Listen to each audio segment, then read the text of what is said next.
আপনি কি ভাইরাল হতে চান? আপনি কি সফল কন্টেন্ট ক্রিয়েটর হতে চান? তাহলে আপনি যে কাজগুলো করতেছেন এভাবে ভাইরাল হবেন না। কাজগুলো কি? মানুষের কমেন্ট বক্সে যাচ্ছেন, আপনি কমেন্ট করতেছেন, সাপোর্ট করলে সাপোর্ট পাবেন, ফলো দিলে ফলো ব্যাক পাবেন। ভাই দেখেন, এভাবে ভাইরাল হওয়া যায় না।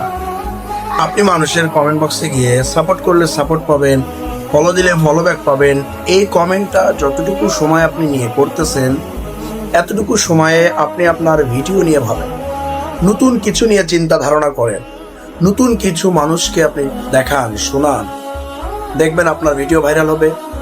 আর দেখেন, আপনাকে কিন্তু মানুষ ফলো তখন দিবে যখন আপনার ভিডিওর কোয়ালিটি ভালো হবে, আপনার কন্টেন্ট ভালো হবে, মানুষ ভালো কিছু শিখতে পারবে, জানতে পারবে, তখন ফলো দেবে।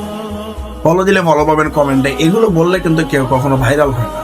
আবার আমি আপনাকে এটা বলি নাই যে আপনি কমেন্ট করবেন না। হ্যাঁ, কমেন্ট করবেন, গঠনমূলক কমেন্ট করবেন, এগুলো কমেন্টে কেউ কখনো ভাইরাল হয় না। ধন্যবাদ।